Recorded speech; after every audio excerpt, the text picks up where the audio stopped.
of The Guardian. We're so happy to have all of you here with us. This is Clearwater Baha'is, and we have with us Miss Violetta Zane. We want to do a short introduction. She is an artist and graphic designer living in Pointe Noire. She has given many talks on Baha'i history in English and French here on the Clearwater YouTube channel and elsewhere. And The Guardian, this series, is her fourth illustrated chronology. With that being said, we thank all of you for joining us here today on this beautiful Sunday as we proceed further on this series. For those of you who are just joining now, please note we have a playlist. You're more than welcome to view and watch this from the beginning, but you're more than welcome to start here from where we are on our journey. Violetta, we're so happy to have you. Welcome.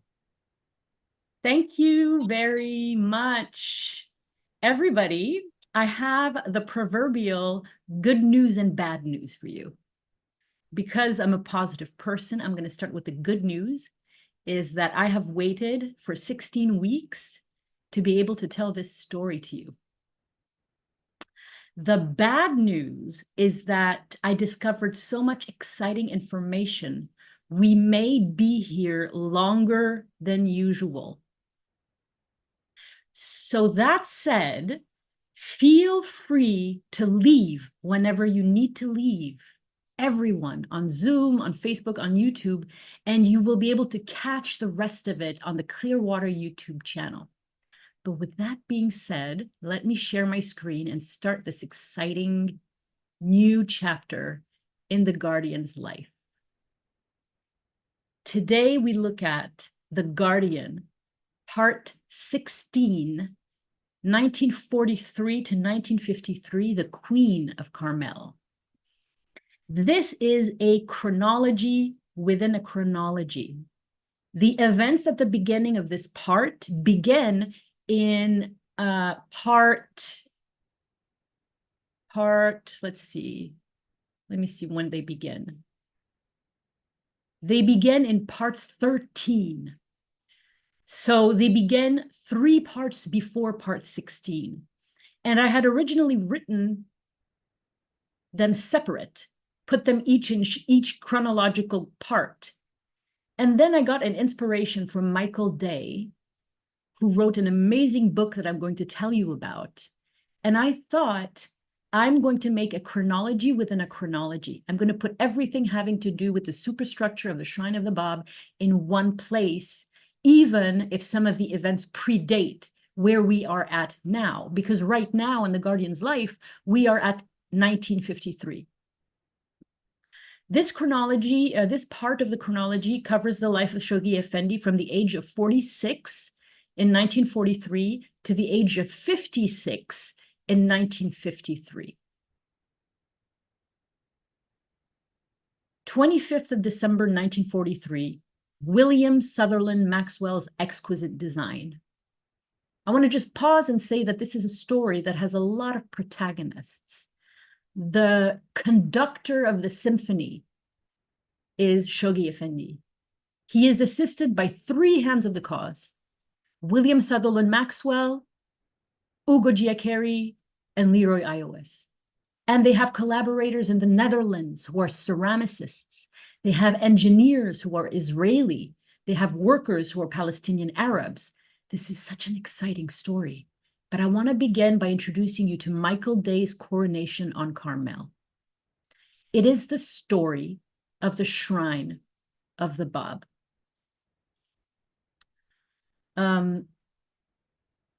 As we begin this chronological story of the superstructure of the Shrine of the Bab, the Guardian's crowning achievement, I need to introduce you to this Herculean effort done by writer and historian Michael Day. It's the biography of the superstructure of the Shrine of the Bab. It's part of a trilogy. The first one is Journey to a Mountain, the highly secret process of bringing the remains of the Bab to the Holy Land and the building of the original square shrine by Abdul Baha. Coronation on Carmel is volume 2. This is the one that a lot of my information came from. And then Sacred Stairway is the story of the Shrine of the Bab during the ministry of the Universal House of Justice and the construction of the 19 terraces. So really, his trilogy covers 3 ministries: the ministry of Abdul Baha, the ministry of Shoghi Effendi, and the ministry of the Universal House of Justice. All 3 books are absolutely incredible. The image you see here is a really amazing image. It's the image of the construction of the Shrine of the Bab by Abdul Baha. This section is 1942. The Guardian begins designing the superstructure of the Shrine of the Bab. The Guardian considered the Shrine of the Bab an institution, which is why I want to skip as little as possible in this part. And he considered, while he was building the superstructure, that he was literally and practically making preparation for the realization of Baha'u'llah's prophecy on Mount Carmel regarding the ark in the tablet of Carmel that sails upon the mountain, the seat of the Universal House of Justice. One day in 1942, Shoghi Effendi was returning from Mount Carmel, and he asked his beloved wife, Ruhiya Khanum, about dimensions of staircases. And Ruhiya Khanum looked at him a little bit puzzled. And she said that, why don't you ask one of Canada's best architects, my father, who is living down the street in the Western Pilgrim House? And this was the beginning of a beautiful partnership. Shoghi Effendi did not have much to go on. Abdul Baha has stated that the superstructure of the Shrine of the Bab had to have a dome and an arcade. That was about all Shoghi Effendi knew. And he asked William Sutherland Maxwell to come up with a design, neither completely Eastern nor completely Western, that follows Abdul Baha's dual guidance and that enhanced and elevated the original shrine that was square, built in Palestinian stone by Abdul Baha. So 25th of December, 1943, William Sutherland Maxwell's design for the superstructure of the Shrine of the Bab. And this just beautiful watercolor was the frontispiece of the Baha'i World Volume 9. This high quality image was provided to me by the United States National Archives. And you see here at the end, William Sutherland Maxwell, RCA architect. The first design William Sutherland Maxwell produced had an arcade, and it had an octagon, but the dome was a pyramid. Shoghi Effendi wanted the dome to resemble Michelangelo's design for St. Peter's Basilica in Rome. William Sutherland Maxwell came back with another design, but it was too European. But Shoghi Effendi liked the proportions of this new design, so he asked William Sutherland Maxwell to keep the proportions, but make another design. And then he asked William Sutherland Maxwell to change the height of the octagon. This process, picking one detail he liked each time, was something that happened over a course of several weeks. Finally, on December 25th, 1943, the Guardian approved William Sutherland Maxwell's. He had done design after design, and he had done version after version. And what he had done is really follow the Guardian's perfect instinct and perfect sense of proportion to actualize on paper the idea that the Guardian had in his head. It was an amazing partnership.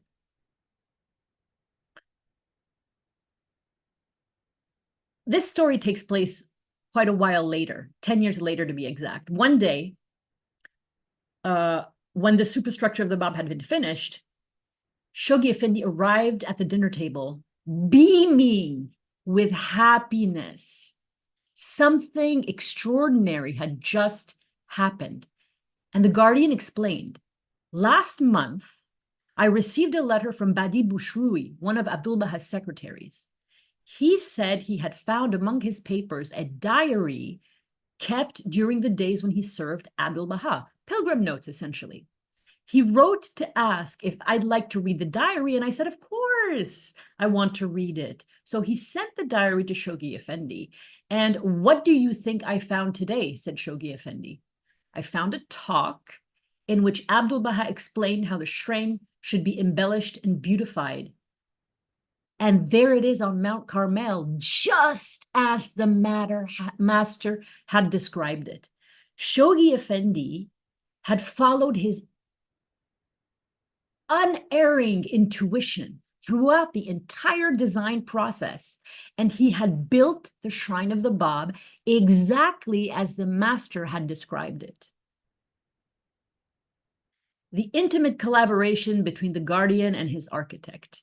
What you see here is a model, a scale model of the superstructure of the Shrine of the Bab. There were at least three ways in which the Guardian and William Sutherland Maxwell worked. The first was consultation. They would discuss a design, and William Sutherland Maxwell finished a version of the dome, and then Shoghi Effendi would say, change this. So this consultation, change this, change that, increase this, keep that, but diminish that. Another way that they worked together was editing, in a way. And the Guardian would pick up a pencil and a few quick strokes show William Sutherland Maxwell what he meant. And Ruhiya Khanum describes a third process.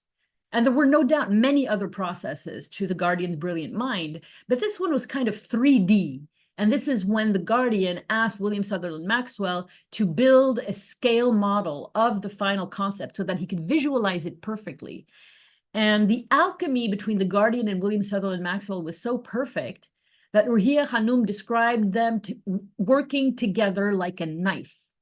Sutherland was the handle, perfectly fitted into the palm of the Guardian, and it allowed him to bring his design to life with the sharp blade of the end of the knife. Shoghi Effendi once told Ruhiya Khanum, "One word from your father, I attach more importance than any amount of praise by any engineer." The number 8 in the Shrine of the Bab. There are several number 8s in the Shrine of the Bab. Ugo Giaccheri noticed this. And he asked Shoghi Effendi about, the importance of the number 6. And the Guardian, he was talking specifically about the minarets, these little minarets that are gold-tipped. And Shoghi Effendi responded, the Mosque of Medina has 7 minarets. The one of Sultan Ahmad in Constantinople has 6, but the Quran mentions 8. And he recited a verse in Arabic from verse 17 of Surah 69, the inevitable. And the angels shall be on its sides, and over them on that day 8 shall bear up the throne of thy Lord. So there are a lot of number 8s in the Shrine of the Bab. There are 8-sided wrought iron balustrade here. There's an 8-sided octagon here. There are 8 pilasters, 2 on each corner. There are 8 columns on each side. There are 8 original doors to the Shrine of Abdul Baha, and there are 8 pointed stars in the garden. There are also 8 golden-tipped minaret spires. The ones that are hidden are 8 steel-reinforced concrete piers driven through the original shrine, 8 pointed pour concrete star that supports the superstructure, an 8 pointed stone slab star on top of that, and 8 heavy steel pipes, and 8 huge Mannesmann brand steel pipes to support the drum. Lots of number 8s. The shrine also has 3 crowns, and the 3 crowns are in order. First, this right here is the parapet. This whole section here is the parapet. That's the first crown. The second crown is the wrought iron gilded balustrade that's painted green in color. And the third crown is the garland, these parts here, around the top of the golden dome. And these are basically the architectural features of the Shrine of the Bab. There's a finial at the top. There's a lantern beneath it. There's a dome with tiles. the brim of the dome, the drum, the lancet windows that now have stained glass inside them, the pinnacles here, the wrought iron balustrade, the actual octagon, the greatest name, pilasters, square columns, arches, rose baveno granite columns. And those are the components that you're going to be hearing about today. One day, William Sutherland Maxwell drew the main entrance gate leading to the Shrine of the Bab. And Shoghi Effendi was in his office, and she found him in his bed that was in his office. She gave him the drawing, and Shoghi Effendi's reaction was, after looking at it for some time, was, it's not fair. Ruhiya Khanum, oh, she was instantly worried, and she misinterpreted what the guardian said. She was very anxious. Is it not what you had wanted? It was actually the complete opposite. The guardian replied with admiration, why, no one can resist anything when it looks as beautiful as this. The guardian was so delighted by the sketch of William Sutherland Maxwell that he put it on the wall of his office room, where it stayed until his passing 14 years later.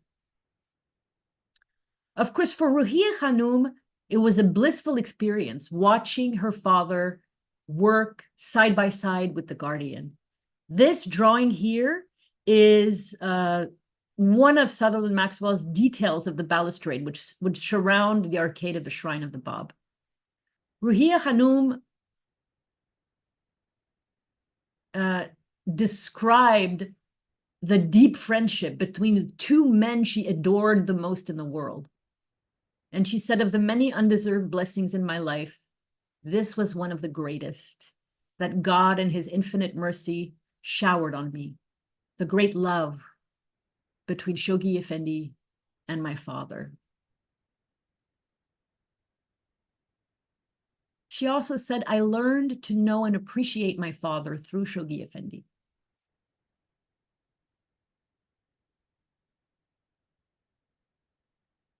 On the 23rd of May, 1944, once the design was complete and approved, the Guardian sent a momentous cable to the Baha'i world.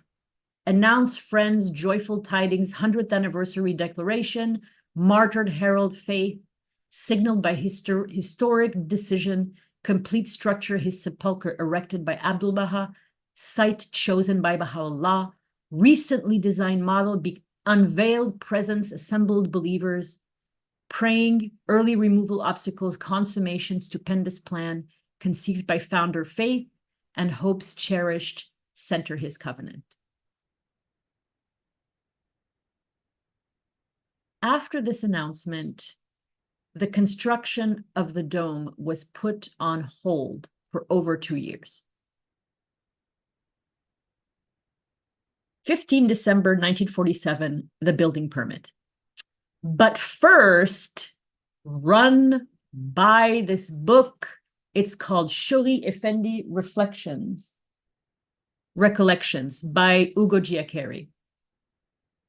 This is a story of love.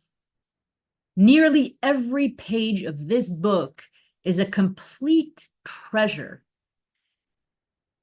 It's the central pivot around most, if not all, the stories in this part revolve around or take their inspiration from.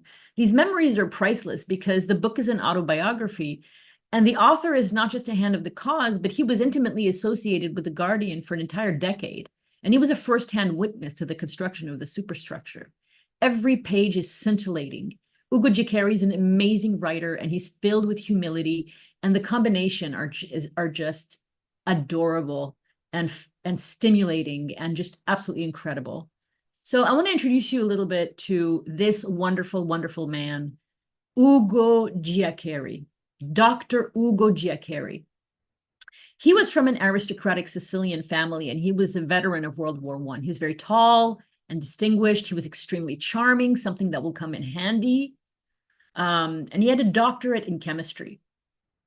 In early 1947, he and his wife Angeline moved back to Italy at the Guardian's request. And by spring 1947, he had begun working on the project of the superstructure of the Shrine of the Bob. At first, Dr. J. Cray tried to locate the perfect quarries in Italy for the exact stone that William Sutherland Maxwell wanted, that had the same pinkish hue as the original Palestinian stone that Abdu'l-Baha had built the original shrine with. By the 15th of December, 1947, the building permit for the superstructure of the Bab was approved. And Shoghi Effendi had made an application in which he had attached a cover letter and drawings to the Haifa Local and Town Planning Commission. And he said in his application, the tomb of the Bab and of Abdu'l-Baha, so well known to the people of Haifa as Abbas Effendi, is already in existence. It is my intention to now begin the completion of the building by preserving the original structure and at the same time embellishing it. So he was very open. The letter is very long, very long. So I'll let you read it on the chronology. But on the 15th of December, 1947, he cabled the world to tell them the project was a go. We can't go any further, really, without talking about the economy of Israel. This is a 1956 map of the UN partition plan for Palestine and Israel. When the project for the building of the superstructure of the shrine was beginning in 1947, 1948, the state of Israel was about to be proclaimed. Hadn't been proclaimed yet, would be proclaimed in 1948. And then when it was proclaimed, it became obvious to Shoghi Effendi that the economy of the brand new country was going to undergo just immense changes. And at first, the Guardian really tried very hard to source all of the material he would need locally. So the wrought iron balustrades, the stone, the marble, the granite, all of that stuff. But he couldn't. So he started thinking of getting the necessary materials from Italy. But the situation in Italy in 1948 was not much better than in Israel. But Shoghi Effendi's judgment and decision proved to be essentially prophetic and timely. So let me brush you a quick portrait of the economy of Italy in 1947, 1948. The image you see here is the destruction of Italy after the Second World War. They were not allies. They had collaborated. They were under the fascist regime of Benito Mussolini. So the situation in Italy was in some ways actually worse than it was in Israel. Italy had been decimated during the Second World War. The Allies had bombed it through and through. The country needed to be rebuilt, and to rebuild it, they needed some of the same materials that Shoghi Effendi needed. To add to the complications, there was the famous Italian bureaucracy, almost a work of art in its convolutedness. Even every item of material, a building material, was controlled by licenses, which were issued by the Ministry of Industry and Commerce and only granted after a lengthy application process. If the application was for export, which was the case for every single thing Uguru Giaccheri tried to source, then there was another complex permission to obtain from the Ministry of Foreign Trade and another approval needed from the Ministry of Finance, which controlled the customs for all of Italy. So it was a nightmare. It was a nightmare. There were two other unforeseen complications. One was that although Baha'is were banned from teaching the faith in Italy, they were still systematically harassed by the police. And Ugo and his wife Angeline experienced this regularly. The second complication was that marble and other building materials that the Guardian needed were sought after and very scarce. But there were several things in Italy that worked in the Guardian's favor. One, there was a lot of workers who were out of jobs, and a lot of factories needed contracts. And so the big project of the superstructure of the Shrine of the Bab was welcome. And labor was not as expensive as it would have been even 12 months before 1948. So another positive factor in favor of the Guardian was that in the ravaged economy of Italy, they needed cash, and the Guardian paid for everything in cash, in dollars, a foreign currency that was stable. And it was a very substantial chip to bargain with when looking to do contracts with some of these marble quarries and artisans.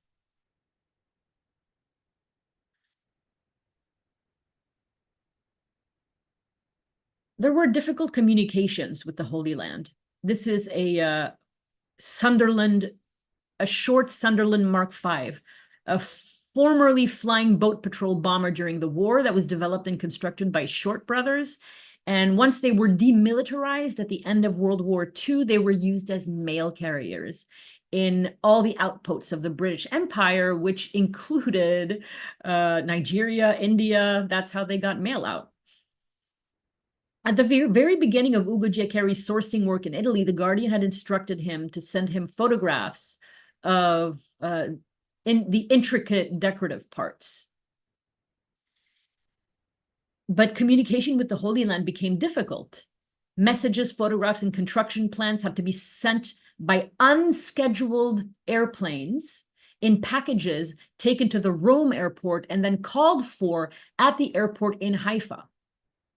There was a constant element of uncertainty. And fortunately, however, telegrams and cablegrams were quick and efficient and only rarely delayed. So that was the bulk of the communication between Shoghi Effendi in Israel and Ugo Giaccheri in Italy. April, May 1948, the Chiampo marble finding the perfect stone. Shoghi Effendi was remarkably adaptable. He wanted this original stone that was pinkish, but it was impossible to find that exact stone in Italy. So Ugo Giaccheri found a wonderful solution, and he found the most exquisite color granite, the Rose Baveno granite that was just pink and very, very beautiful.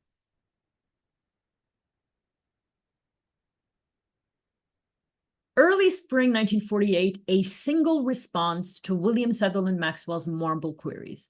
The photo you see here is in the region of Trento, where there are a lot of stone quarries. Just wanted you to see how beautiful that area of Italy is. William Sutherland Maxwell started preparing for his exploratory trip to Italy in 1949. He wrote to his architect friends in Canada and had got addresses for reliable marble quarries. So he started writing to all of them. And he was particularly recommended a very special firm called the Guido M. Fabbricotti firm. So once William Sutherland Maxwell had written to all these firms, including the one that had recommended, the Fabbricotti firm, he received only one answer from the Guido Fabbricotti marble quarry, which was founded in Carrara in 1722, and by 1948, it had a reputation for being the best marble firm in Italy. The two partners at the firm were Orlando Lazzarecchi and Alberto Buffalini. Buffalini, remember that name. And their technical advisor was Professor Andrea Rocca, and he is going to be a very important part of this story. He was born out of a long line of marble craftsmen that used to say, as he used to say, went back to the early days of the Roman Empire. Professor Rocca had an encyclopedic knowledge of granite, marble, and other building materials. And during the post-war years, he'd been struggling to find a way to make ends meet. But a few months after the spring of 1948, he would be busier than he had ever been in his life. But why did the Fabbricotti firm respond to William Sutherland Maxwell? And why were they the only response he ever got? Well, I'll tell you. All of the other letters that William Sutherland Maxwell wrote were thrown into the trash. So one morning, before they sent out their response, of course, in the early spring of 1948, Professor Rocca entered the Fabbricati office as one of the partners was crumpling a letter in his hand and throwing it into the waste paper basket. So he asked, "What is it that you're throwing away?" "Oh, it's only this preposterous request for information that just sounds like a fable. Something about a grandiose mausoleum erected in the Holy Land. But who can build such a structure at this time? Let's just forget about it." Professor Rocca went to the waste paper basket. He bent down and he pulled out the crumpled letter out of the waste paper basket. And he said, "Let us read it again together." As soon as Professor Rocca read the letter, he knew. He just knew in his gut. He was a man of tremendous vision and intuition. This was the opportunity of a lifetime. And he had to do a little bit of convincing, but he was the reason the Fabbricati sent the letter, the only response William Sutherland Maxwell ever received from Italy. From that moment on, Professor Rocca would be the most enthusiastic and indefatigable supporter and advocate of what he called the Guardian's grandiose mausoleum. Shortly after they received the response from Fabbricati, it was time for Sutherland Maxwell to take a trip to Italy. This is a Brathen, South Africa, Far East Air Company plane. This is probably close to exactly the plane that William Sutherland Maxwell flew in. On the 2nd of April, 1948, Shoghi Effendi cabled Ugo Giaccheri telling him William Sutherland Maxwell is coming to Italy. He's going to be coming to Rome, and he's going to be coming on a Brathen's South Africa Far East Air Company plane on the 13th of April, 1948, accompanied by a resident Baha'i from the Holy Land, Benjamin Weedon. Because William Sutherland Maxwell was British, he didn't need a visa, but Ben Weedon was American and he needed a visa. So that delayed their departure.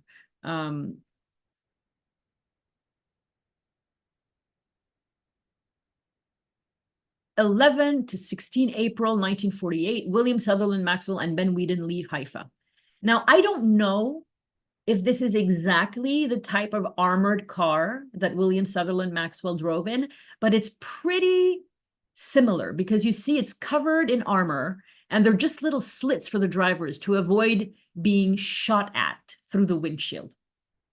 On the 11th of April, 1948, William Sutherland Maxwell and Ben Weedon left Haifa in an armored taxi for Tel Aviv on their momentous mission to Italy. And they had a letter of introduction dated the same day from Shoghi Effendi explaining their business there. You can read this one on the website. 16th of April, 1948, Sutherland Maxwell arrives in Italy. This is a picture of Italy in 1948. I don't know who the three stylish people are there. They're just maybe Italians. William Sutherland Maxwell and Ben Weedon arrived on the 11th of April, 1948 in Tel Aviv. But their departure was frustrated for 5 days until they landed at Rome's Chiampino airport on the 16th of April, 1948.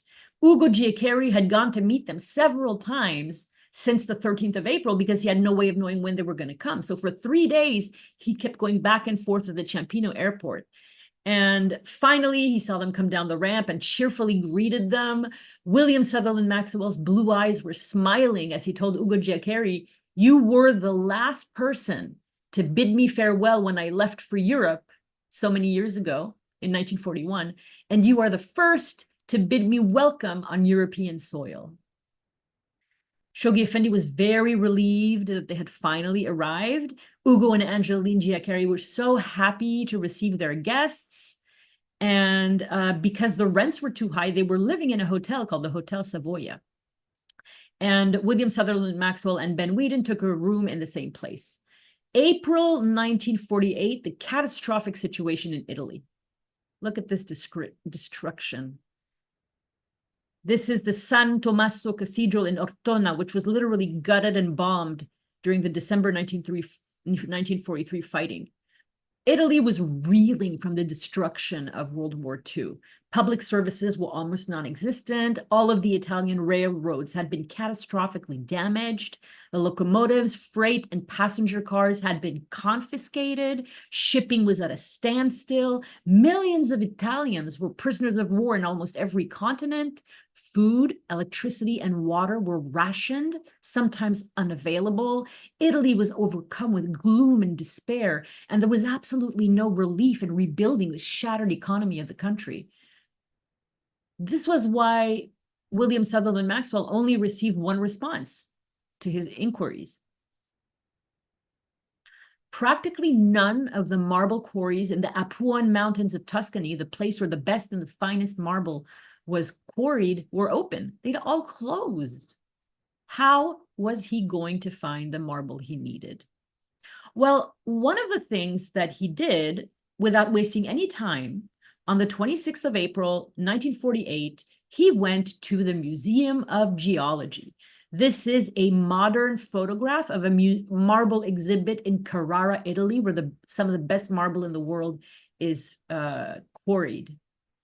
Shoghi Effendi had given William Sutherland Maxwell instructions to find marble or granite that would last at least 500 years. So on the 26th of April, Ugo Giaccheri and William Sutherland Maxwell went to the Sapienza Università di Roma, to the Museo di Mineralogia della Sapienza. So the Museum of Mineralogy at the Sapienza University, founded in 1873. And it housed 19th century collections of ancient marbles, which included about 550 tiles cut from pieces of ornamental stones. When they arrived at the museum, they were guided by the curator of the museum himself, who was also an expert in marble and a professor at the Sapienza University. They carefully and methodically examined dozens of specimens of marble and granite to select the one perfectly suited to the superstructure of the Shrine of the Bab. And they showed the curator a sample of the Palestinian stone from the original shrine built by Abdul Baha. They said that the curator said that he had the same stone, and after inspection, William Sutherland Maxwell and Ugo Giaccheri found it was perfect for everything but the columns. The curator confirmed with them that the best of all firms was the one who had already responded to their query, was the Fabbricati firm. Time was running out. William Sutherland Maxwell was not going to be in Italy very long, and his goal in being in Italy was to sign contracts with the marble quarry and the granite quarries.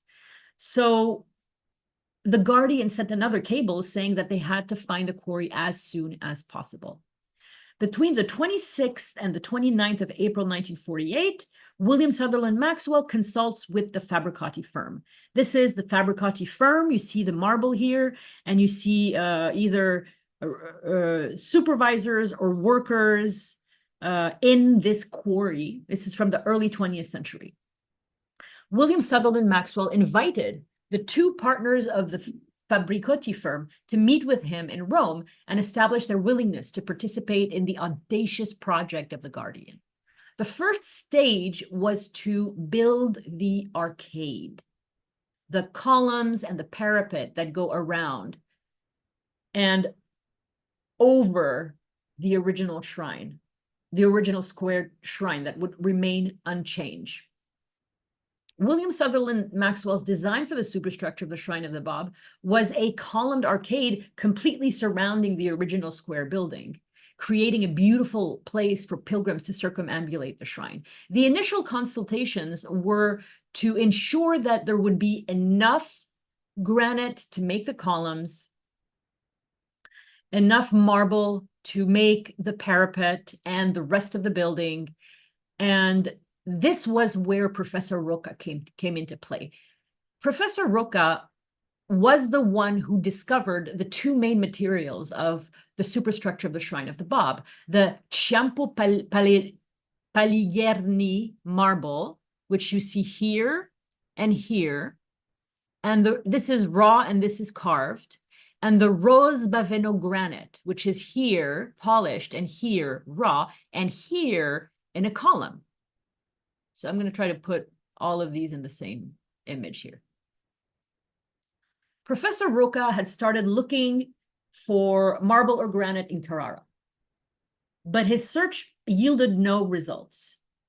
So he went to the region of Venice to investigate whether the Chiampo Paligherni marble would be an option. The Chiampo quarries were located between Verona, you know, the famous city of Romeo and Juliet, between Verona and Vicenza in the region of Venice and in the Vicentine Alps. And the marble there had a variety of colors. The Chiampo marble would be used in the superstructure of the Shrine of the Bob for the arches, for the capitals, for the walls, for the corners, and for the balustrade. So then after the Vicentine Alps near Venice, Professor Roca traveled high into the Western Alps, 200 kilometers northwest of Chiampo, on the border with France and Switzerland. And he found the most amazing stone. He found the Rose Baveno granite. And just look at the color of this granite, and behind it, the color of Abdu'l-Baha's original stone. They match almost perfectly. The Chiampo quarry, providentially, had been far enough away outside the war zone, and they were easily transportable, easily quarried. So it was just wonderful, and that inaugurated the second phase. But first, before the second phase was inaugurated, William Sutherland Maxwell had to meet Professor Roca in person. They had not yet met. This is a modern marble quarry in Casal Lazzarecci, Colonnata, Italy. Some weeks after his arrival, William Sutherland Maxwell met Professor Andrea Roca in Rome and immediately knew that Professor Roca was the ideal and perfect man for the job of finding the stone for the superstructure of the Shrine of the Bob.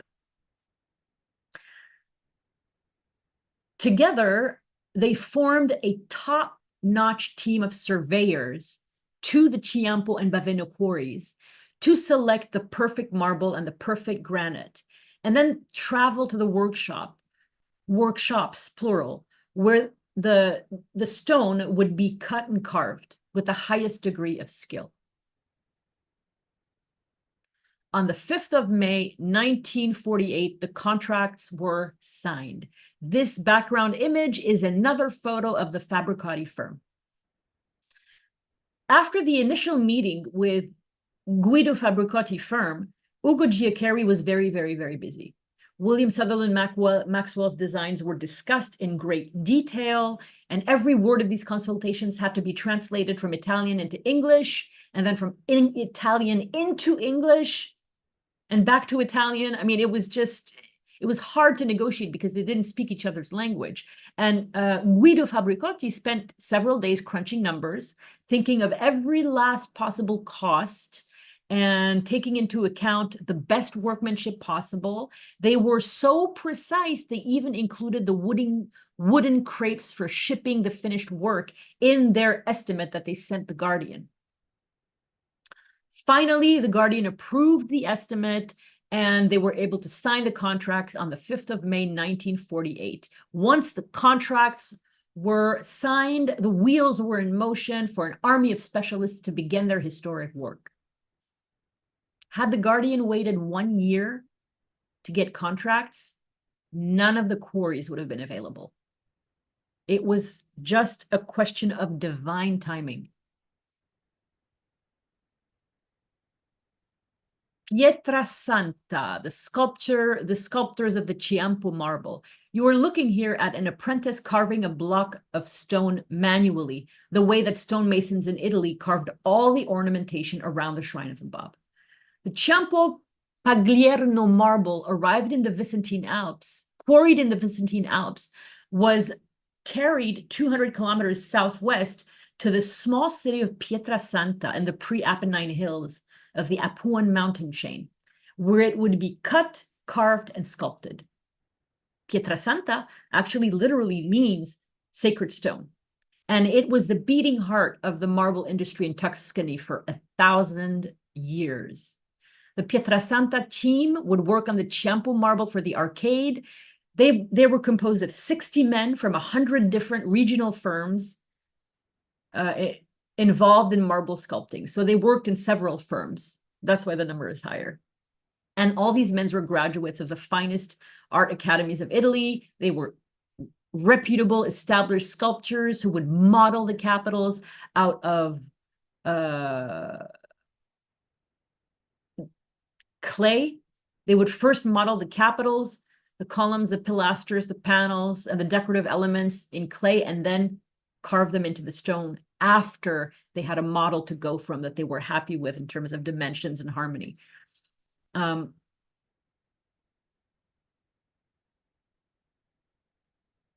of the things that was a little bit shocking to me to learn was that in order to carve one Rose Baveno column, the sculptors needed 4 times the amount of granite that would be in the final column. So it's a process that is wasteful. 15th of May, 1948, William Sutherland Maxwell and Ben Weeden returned to the Holy Land.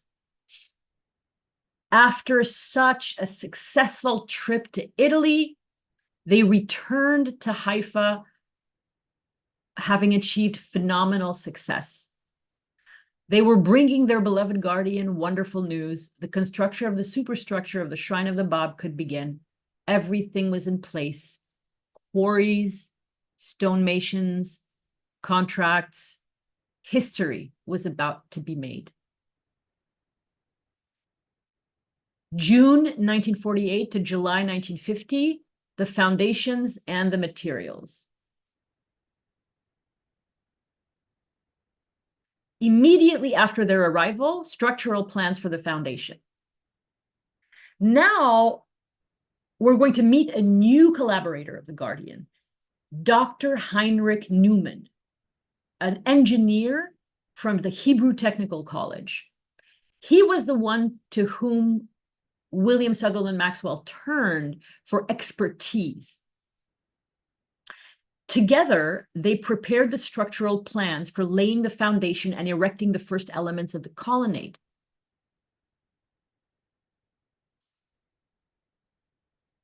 Oh, sorry.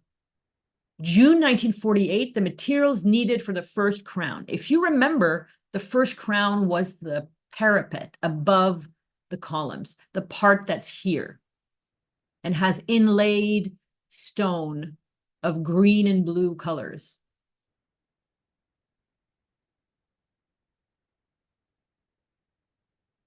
So immediately after William Sutherland Maxwell and Ben Weeden's return from Italy, the Guardian was just overjoyed. And as was his habit, he began to immediately take action. In order to in order to have these columns and the arcade and the parapet above the arcade, Shoghi Effendi needed to dig foundations. But before he excavated for the foundations, he needed to do several things. First, he had to uproot trees, flowers, and hedges, which would be replanted as soon as construction was finished. Then he had to remove the countless marble tiles paving the walkway of the shrine, as well as enormous vases and pedestal. There was no sophisticated mechanical excavating equipment, and the job was very arduous. Once Mount Carmel had been excavated to make room for the colonnade, the Guardian had to reinforce the face of the cutaway mountainside with an almost vertical wall, and tons of rock had to be carted away. Shoghi Effendi's drive and eagerness to complete the excavation was a sure sign of his eagerness to begin construction. Oh,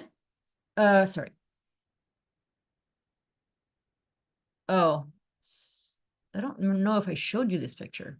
That's they're cutting out of the mountain, and these are the stones that had to be hauled away. So the materials needed for the first crown. They needed marble and granite columns, but they also needed hundreds of tons of structural steel. And the steel in post-war Italy became harder and harder to find because it was in great demand. The Guardian also needed lumber for the scaffolding. This is scaffolding right here. For the workers to be able to work, and other items included planks of wood, iron wire, nails, wrought iron gates, wrought iron fences, iron posts, electrical wiring, cables, insulator, iron and zinc pipes, chain lifts, various amounts of tools, anti-rust varnish, paint, and in due time, lampposts, lamp holders, switches, metal chains, moldings, marble pedestals, marble steps and tiles, and of a different marble than the Chiampo kind.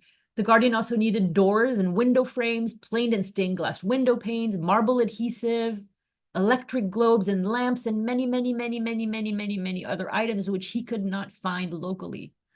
At one point, Ugo Giaccheri thought the only way that they were going to be able to build this superstructure was through the power of divine assistance.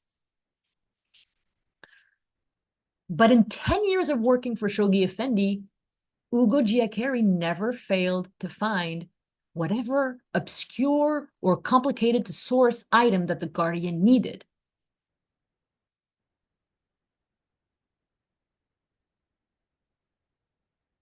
On the 3rd of July, 1948, the Guardian announced to the world that the work on the superstructure of the Bab had begun.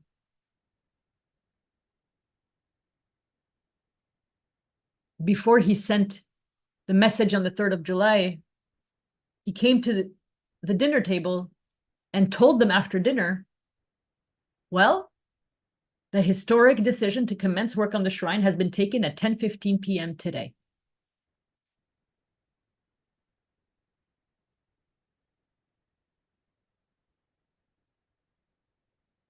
Between May and October 1948, the Rose Baveno columns. Some months after the 5th of May, 1948, when the contracts for the Rose Baveno granite, this granite here of these columns had, and see the capitals are not Rose Baveno granite. They are Chiampo marble, I think.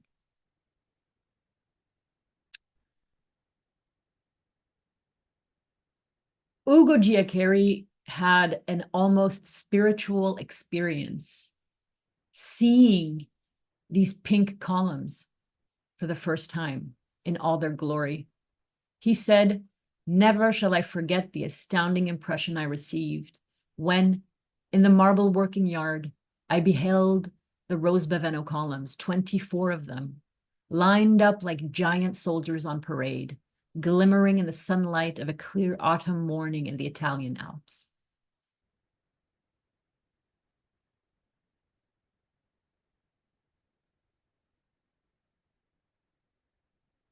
I love details of transportation. This is one of the things I love the most. Planes, trains, automobiles, ships. And I want to tell you a little story about ships and captains. October 1st, 1948.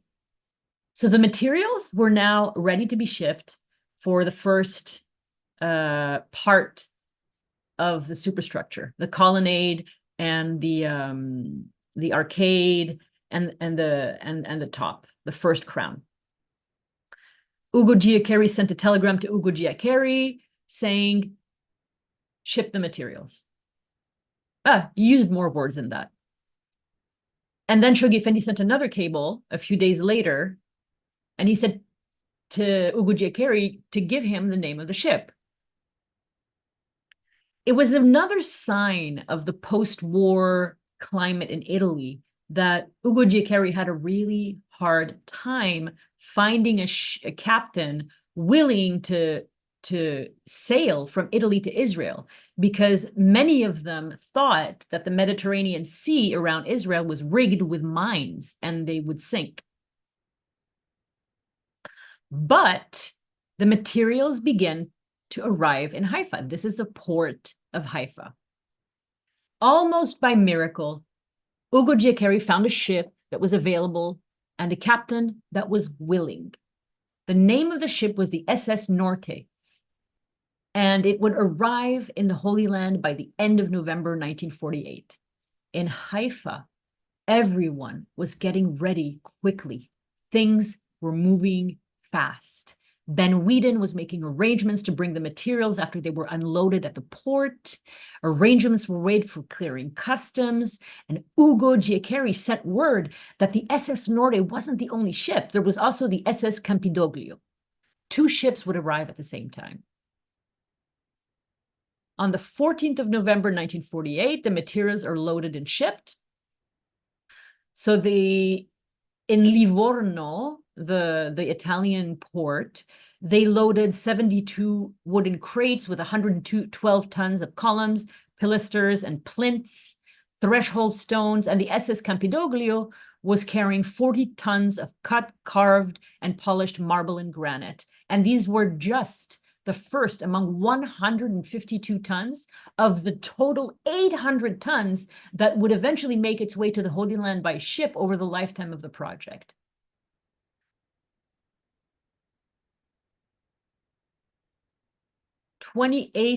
November 1948, the arrival of the largest prefabricated building ever to be shipped out of Europe.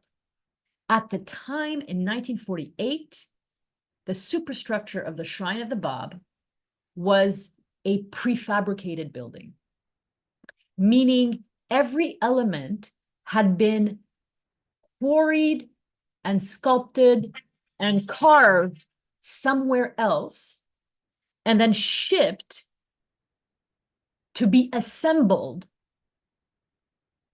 in another place. So nothing was carved locally. Nothing was quarried locally. Nothing was fabricated locally.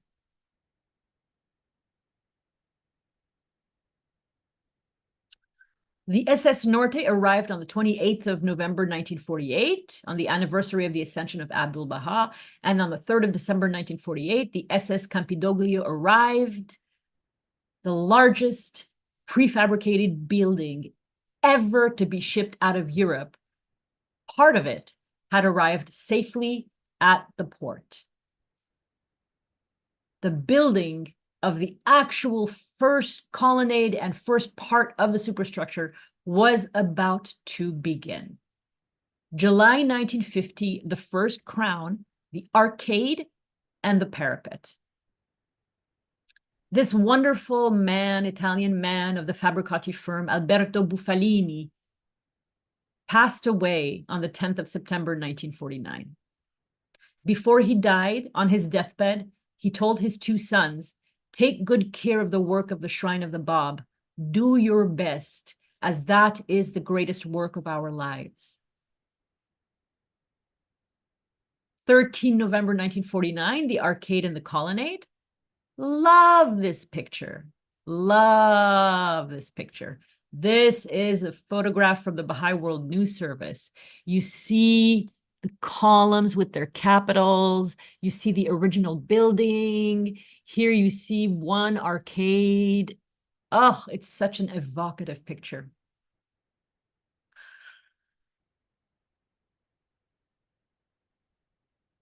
By the 13th of November 1949, the Guardian had completed constructions on 3 corners of the arcade, leaving the cornice and the roof as the next step. The Guardian's deadline was fast approaching. He wanted to finish by 1953, and it was already 1949.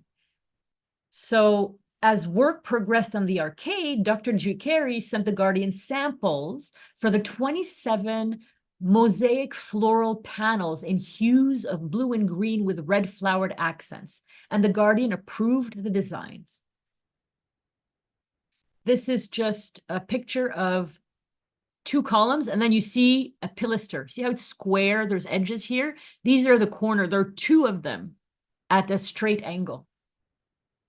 And this is just a photograph of the Rose Baveno columns being installed. This is another photograph of how the columns were raised. See, the scaffolding is made out of wood, and then you have a pulley system that lifts them from laying on the ground to upright and places them in the exact right position. This is the colonnade. It's just a picture of the colonnade as it begins to take shape. And this is a photograph from the United States Baha'i Archives showing workmen building the platform to construct the superstructure of the Shrine of the Bab above the original shrine built by Abdul Baha. The Guardian was very busy, but look, he wasn't too busy to acknowledge contributions. I gratefully acknowledge the receipt of the sum of 17 pounds from my dear friends of the Baha'is of England as their much appreciated contribution for the purchase of land around the holy shrines on Mount Carmel. And another one, I gratefully acknowledge the receipt of the sum of 300 pounds from the Baha'is of the British Isles to be expended for the construction of the Shrine of the Bab on Mount Carmel. This is in the middle of construction. This one is older, actually. Sorry, I shouldn't have put that one there, but I didn't realize it was from the 20s. This one was in the middle of the construction, though. And these in black and white or in color are the panels and their mosaics. These are the panels. The greatest name is also part. It's also in color, of course. And these are detailed panels of mosaic. This is the greatest name, gilded on a beautiful stone at the corner of a pilaster. And this is an arch of the arcade.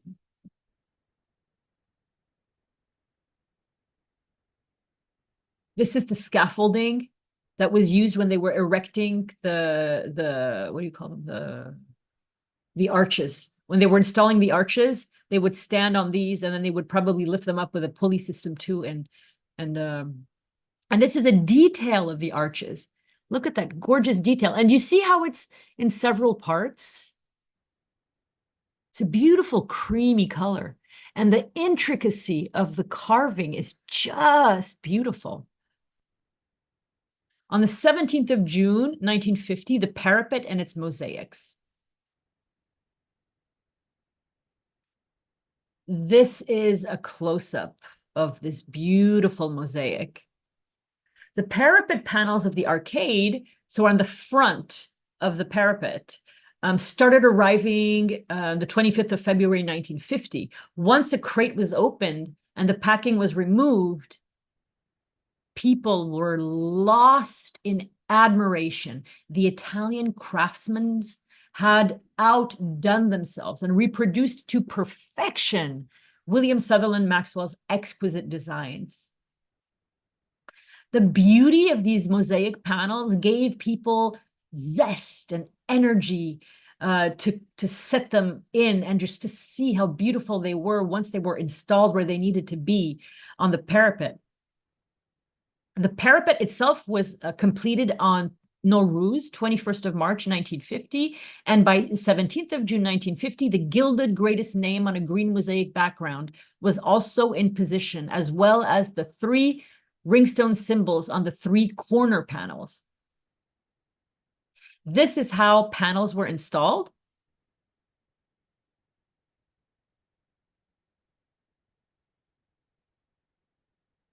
This is the nearly completed parapet with a ringstone symbol. And this is a photograph of this first stage of the Shrine of the Bab, the great arcade with its parapet completed.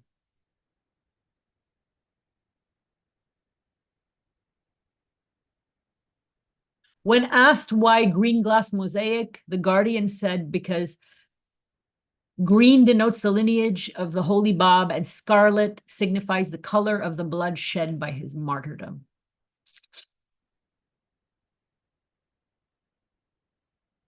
And then this is one full side of the arcade. On the 5th of February, 1950, completely unusually, the shrine was covered in snow. You have this picture of snow on Mount Carmel, and the second picture too shows it's covered in snow.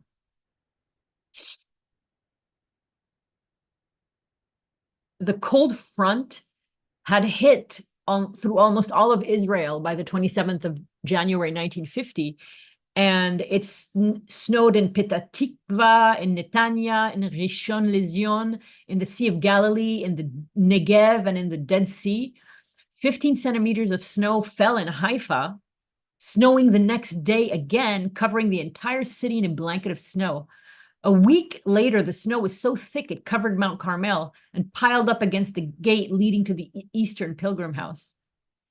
The weight of the snow snapped off many of the branches of the olive trees, and the gardens were covered with a white coat of snow. The Arizona cacti garden was completely white. The inhabitants of Haifa, though, were totally ecstatic with the snow, and they turned it into something they needed to throw. So they climbed onto roofs and threw snowballs at passersby. An old man who could barely walk picked up a double handful of snow and hurled it at the Guardian's Buick as Shoghi Effendi and Ben Weeden were driving by on their way to visit the gardens. But as soon as Shoghi Effendi arrived, he asked the gardener, Abdul Rauf Rohani, to shake the snow from the hedges and the trees to avoid them breaking under the weight of the snow. And he asked them to brush the cactus off gently from the snow that had fallen on them. This is just a photograph of the cacti garden covered in snow. And we are getting closer to the end of the construction because July 1951 to February 1952 is the construction of the octagon. Now, the octagon is a little bit complicated to understand, but see this square bit here, that is the original shrine. The octagon is basically the platform that the dome and the drum rest on. So this light blue part is the visible part of the octagon, where you're going to see details. These are reinforced concrete beams that are driven through the original shrine without breaking it. This is the reinforced concrete beams, also in the shape of an 8-pointed star, that are not shown, but are that on which rests the drum and the dome.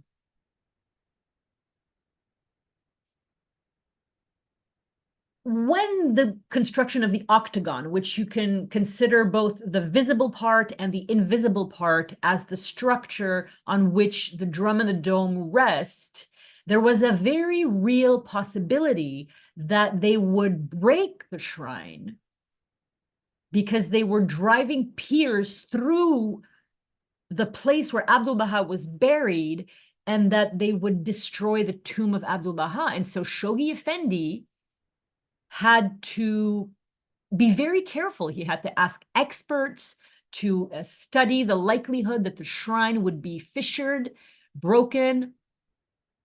And he consulted with believers who were alive at the funeral of Abdu'l-Baha in order to ascertain the exact size of the chamber in which the remains of Abdu'l-Baha were kept.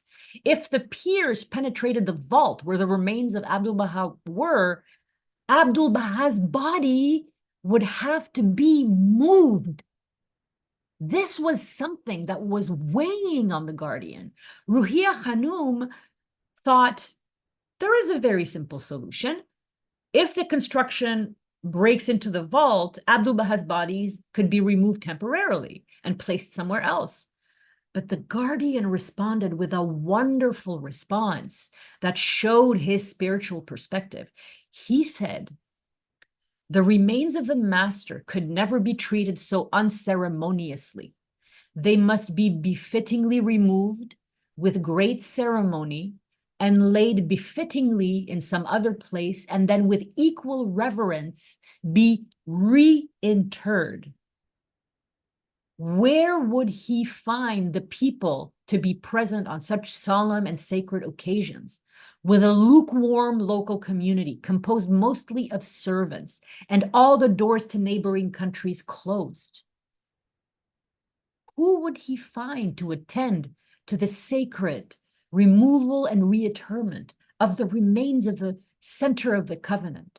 And above all, where would he find a suitable place for the sacred remains of Abdu'l-Baha to rest temporarily, pending the completion of the shrine?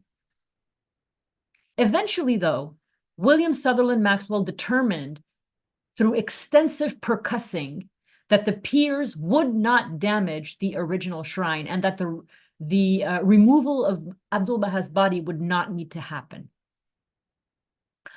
However, as they were building the octagon, they had to step over the remains of the Bab, and admittedly, maybe the remains of Abdu'l-Baha. This shows people, and then this is the octagon.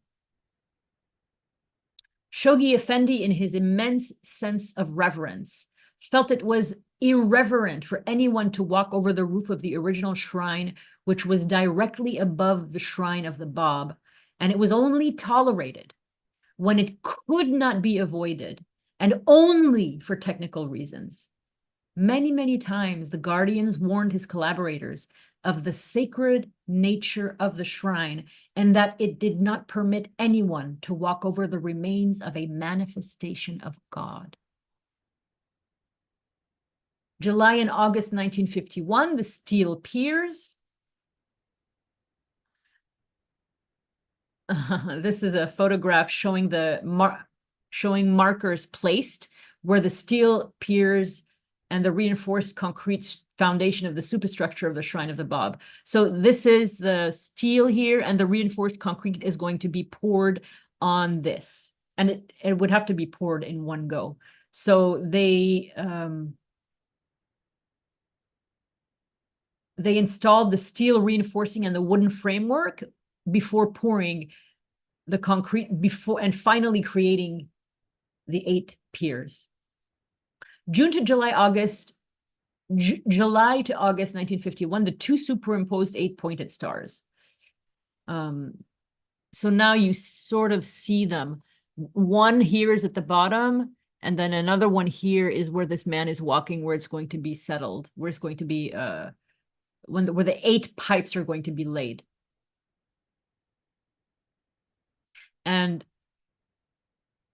by April 1951 until February 1952, we're getting 1 year away from the deadline of the Guardian, and the octagon is now complete.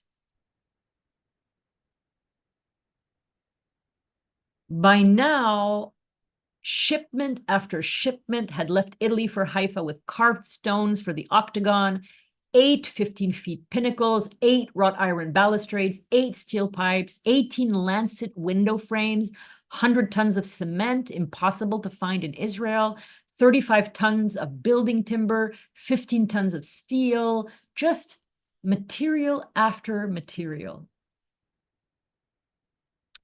And these, so here you see the spaces for stained glass windows. And here is just a photograph of the stunning orange and yellow stained glass windows at night, lit from inside the octagon. February to April 1952, the second crown, the balustrade. And the balustrade is this wrought iron balustrade. Towards the end of February 1952, this exquisitely crafted wrought iron balustrade arrived from Italy to Haifa as the pinnacles were being installed. The Guardian wanted the balustrade painted dark green, and he wanted the leaves and flowers varnished in gold yellow. When the local workers finally hoisted up the first of the 8 sections of the balustrade, their happiness exploded into laughter.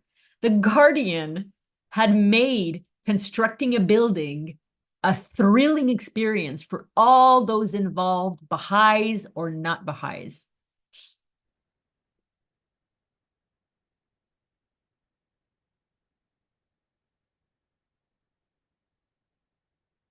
The blacksmith who did the wrought iron balustrade was skillful and passionate. And he was particularly gifted. And with just a few hammer stroke, he could create a flower out of red hot iron. He was tenacious and resilient. And this man would do many more wrought iron pieces for the Guardian, such as lampposts and some of the gates on Mount Carmel and Bahji.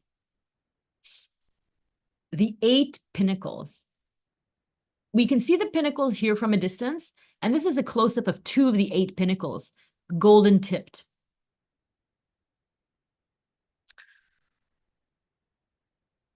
They were really 2 parts. There was this, the first and second sections were carved from a single block of marble. The second section of the pinnacles was a fluted cylinder. And the third section was a cone at the top. And the Guardian instructed that the very top be gilded so that they would, like mighty lit candles, alight an eternal homage to the Bab, the torchbearer of Baha'u'llah's dispensation. This is a close-up of a pinnacle. See, they're not columns. They don't go straight down. They sort of taper all the way to the point. And this is just a beautiful photograph. And you can really see in this picture the dark green and the gilded parts of the balustrade. The Guardian was so satisfied with this element. He was in admiration.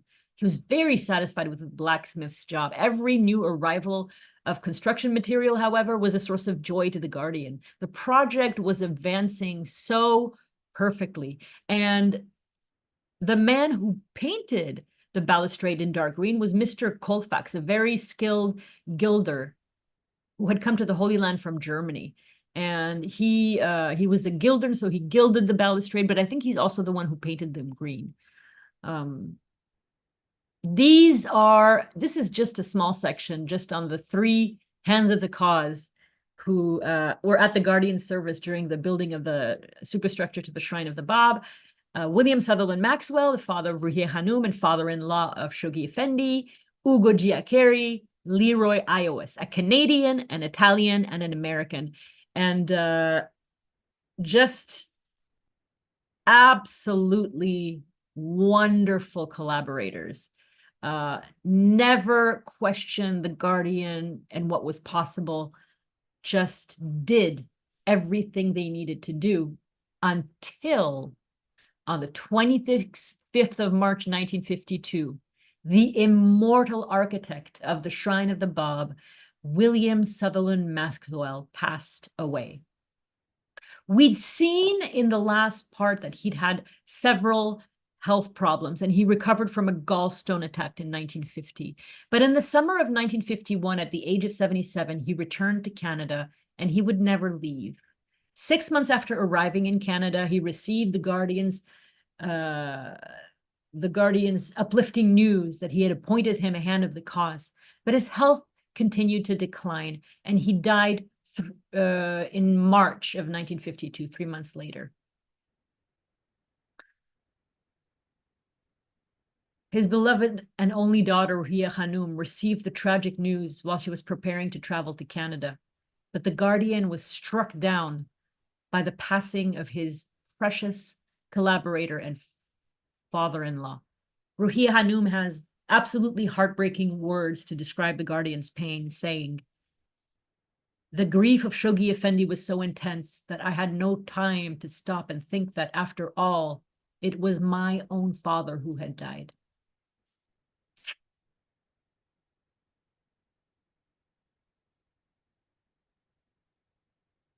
I love this photograph. It's from the United States National Baha'i Archives, and it shows workers standing by a balustrade. See, this balustrade here hasn't been installed yet. So the other ones, I think two balustrades have been installed. And they're just standing there and talking. Just love that picture. 21 April 1952, second crown, the balustrade of the octagon. The Guardian referred to the pinnacles in the balustrade as the central ornament of the holy edifice. It holded in Shoghi Effendi's mind and imagination such an important place, such an important part. The sides of the octagon were decorated with gorgeous flower motifs, which we're not really seeing here. And when the octagon was completed, everybody in Haifa thought it's finished. They just did not know the best was to come. This is a progress of the construction work on the drum. And this is inside the octagon. Mostly what you see here is scaffolding. End of 1952, the drum. And these are these steel pipes I've been telling you about the whole time. The pipes that are going to lay on the octagon as a basis for as the foundation for the drum. The drum had to rest on these Mannesmann pipes. They formed a ring, which was placed on the reinforced concrete 8-pointed star foundation. So it was like a two-part foundation. They were very difficult to obtain. And they were huge. And Ugo Giaccheri searched everywhere in Italy, everywhere he could think of. And something absolutely miraculous happened. He finally found them in the unlikeliest of places. He was in Milan searching for his steel pipes, Holy Grail, and he stumbled into a warehouse where he found exactly 8 steel pipes, no more, no less, exactly the number that he needed and exactly the length and diameter that he needed. June to September 1952, the construction of the dome.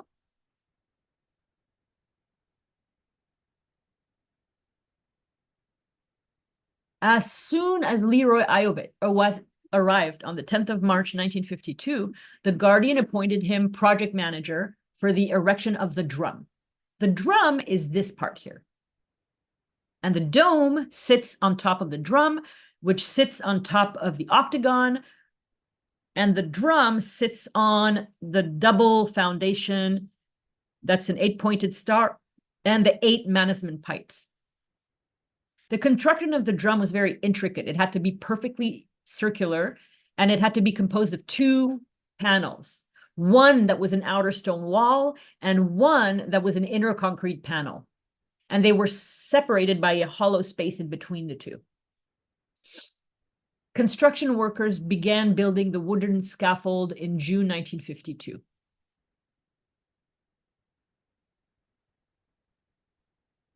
This is a beautiful drawing of the lancet windows that would go, see these vertical windows here that are long and thin? This is a drawing of the stained glass windows that would go inside.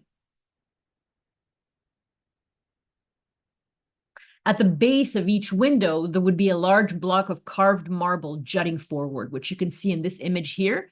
Large piece of marble jutting forward. This is what they actually look like. That's the drawing.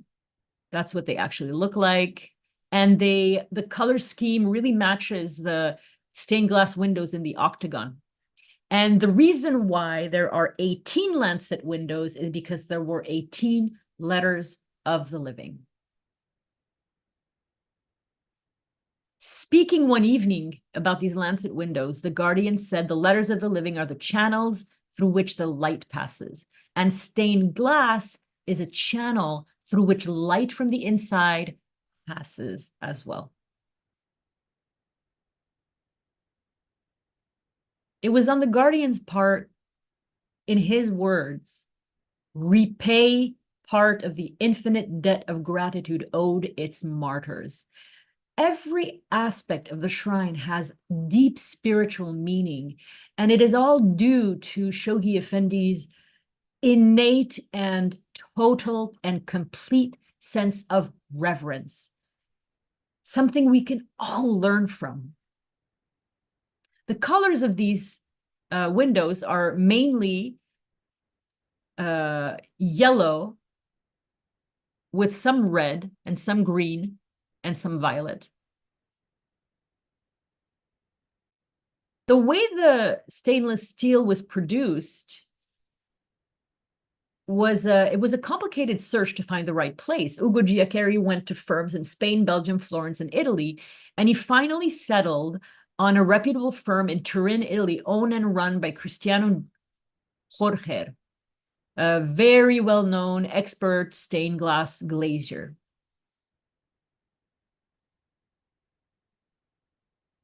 And once the firm was chosen, Ugo Giaccheri sent the Guardian samples of glass colors for him to pick the ones he wanted.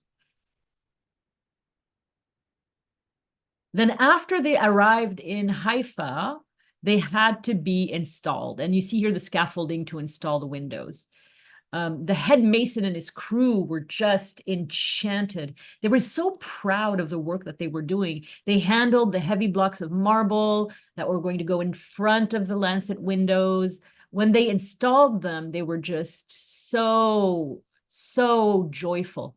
And now the scaffolding outside the superstructure of the shrine could be removed, because what was left to build, February to August 1953, the third crown, the dome, and the brim. I isolated in color what the brim is. We may not have noticed it before, but the brim is what goes around the dome and is immediately below the third crown, which is the garland that is all around it. The brim was made of marble, and it connected the drum and the dome. So drum, brim, dome. It couldn't be fabricated with solid blocks of marble, so the brim is made up of two slabs of stone, an upper one and a lower one, and they are anchored together to the drum with reinforced concrete.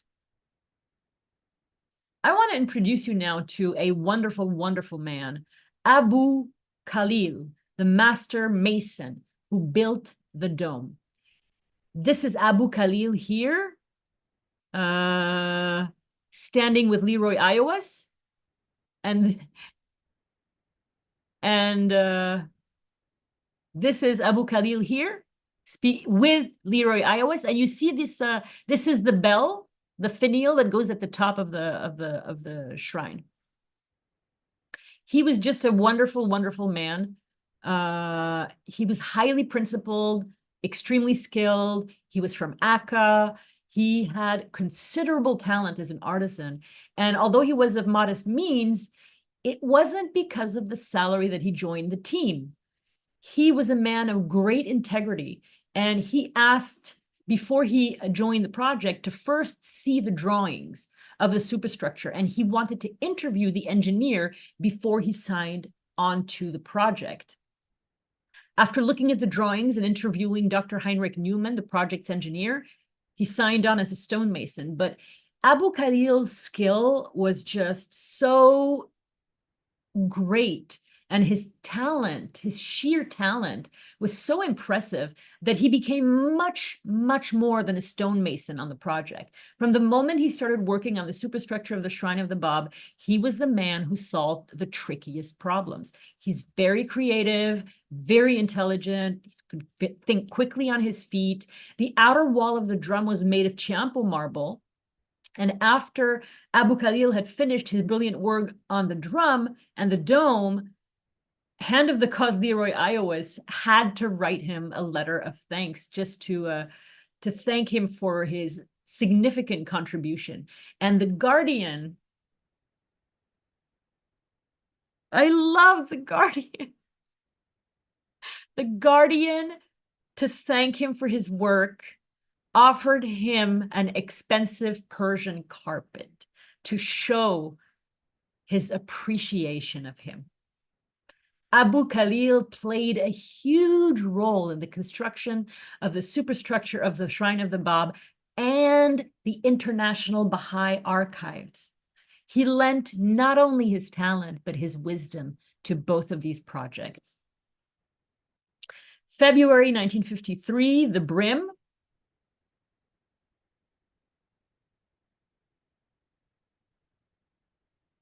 Oh, I already give this information in the previous section on the brim, so I'm just going to go on now to the story about the silver box on the 29th of April, 1953. But before I do, I want to thank from the bottom of my heart, Sharon O'Toole. She is the wife of Earl Redman, the prolific Baha'i historian and my personal mentor. He's the one who got me interested in Baha'i history. Sharon O'Toole took this photograph, and circled in this photograph is a tile that is darker than the others. That is the tile that I am going to speak to you about. And I'm going to tell this whole story in full. The first stone blocks around the dome's base were placed around Nowruz, 21st of March, 1953. And a month later, the first of the 44 golden fish tiles, the first 44 golden fish tiles had been put into place. On the morning of the 29th of April, 1953, the 9th day of Rizvan, the Guardian called Leroy Iowes to his office. He pointed to a small silver box on his desk, and he asked Leroy Iowes if he knew what that box was. Leroy Iowes didn't. In the box, this small silver box, was plaster from the Bab's prison cell in Maku, Azerbaijan, the northwest of Persia, where he had been imprisoned in both Maku and Chirik before being martyred in Tabriz. The prison was so dark that the Bab had lamented, "In his presence, which is my presence, there is not a light, there is not at night even a lighted lamp." That afternoon of 29th April, 1953, the Guardian intended to place this precious box in as a reminder of the Bab's immense suffering in loneliness and darkness. And he wanted to place it behind one of the gold tiles in the dome of the Shrine of the Bab, which would now forever be bathed in light upon light, day and night. Leroy Iowes rushed to prepare the opening where the Guardian could place his sacred trust. And once it was ready, he tried to test the scaffolding. He was very worried about the Guardian climbing. The Guardian told Leroy Iowes, "You forget, I am a mountaineer." The Guardian himself climbed the scaffolding, followed by Lutfullah Hakim, future member of the Universal House of Justice, and Leroy Iowes. And the Guardian placed the silver box in its niche, facing the shrine of Baha'u'llah. He placed the tile over it, kissed the tile, then circumambulated around the shrine's dome before descending. The next day, the Guardian cabled the All-American Intercontinental Teaching Conference in Wilmette on the 90th anniversary of the 9th day of Rizvan. On the afternoon of the same day, during the course of a moving ceremony in the presence of pilgrims and resident believers of Akka and Haifa, I have placed reverently a fragment of the plaster ceiling of the Bab's prison cell in the castle of Maku, beneath the gilded tiles of the crowning unit of the majestic edifice, circumambulated the base of the dome, paid homage to his memory, recalled his afflictive imprisonment, and offered prayers on behalf of the friends of East and West on a subsequent visit to the interior of his shrine. That day, the guardian told Leroy Iowis something extremely intriguing. He said that he had a gift for him for when the work was completed. Leroy Iowis could never have imagined what the guardian would give him. These are the guardian's favorite domes. Top to bottom and left to right, St. Peter's in Rome, St. Paul's in London, St. Sophia in Istanbul, and the Pantheon in Rome.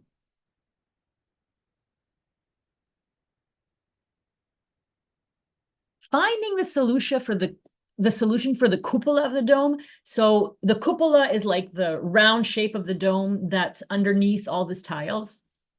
It was very, very complicated. I'm showing you here on the left, cement mixing for the cupola. And then on the right here, gunneting.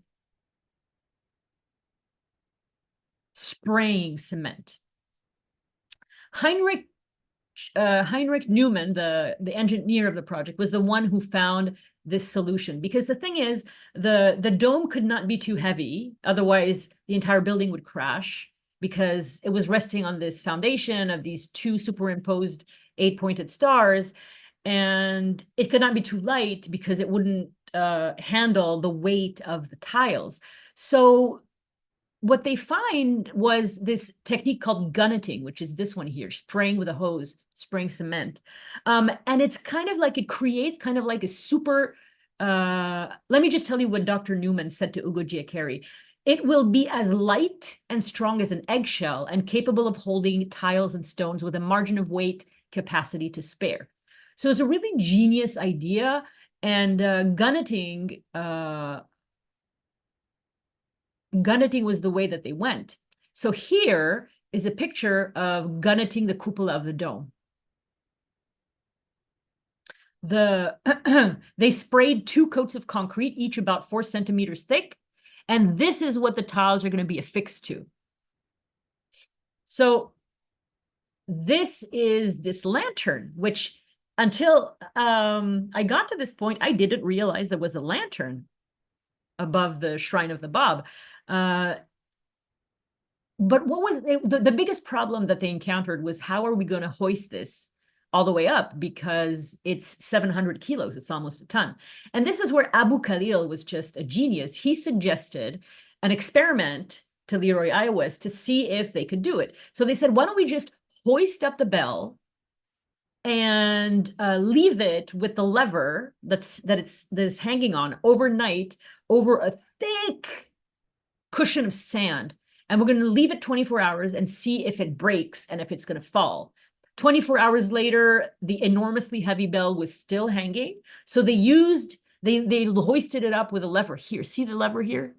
Right here, and they're guiding it down. They had to guide it down. There were holes on the bottom. This is the bottom of the lantern. Each one had 8 holes, and they had to be slotted and angled perfectly so they could be dropped on these 8 pins. 19 August 1953, the 3rd crown.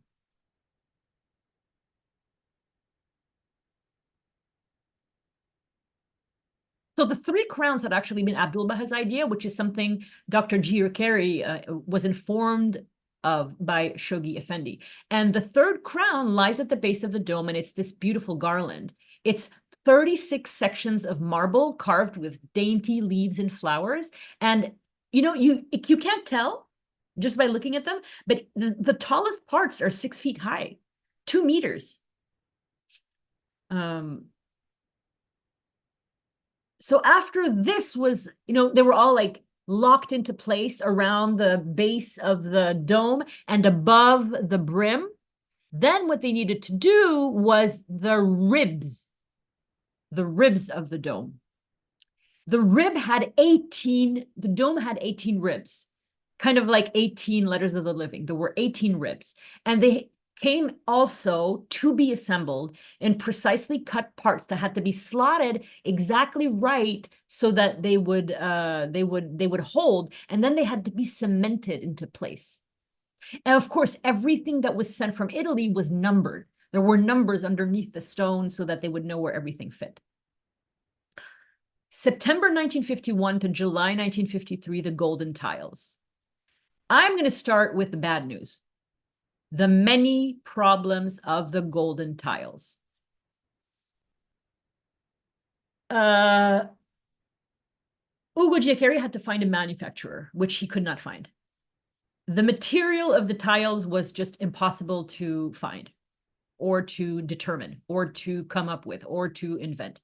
The chemical composition of the terracotta was yet to be determined, as well as the chemical composition of the golden coating, the chemical composition of the glazing, and the determination of the various tile sizes and the thickness of the tiles. What type of mortar could they use? What type of coating could they put on top? And the shipping, always the shipping, still a problem. Late 1848, searching for the manufacturer. For 2 years, Ugo Giaccheri looked everywhere for a manufacturer.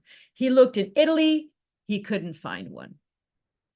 He looked in Sicily, couldn't find one.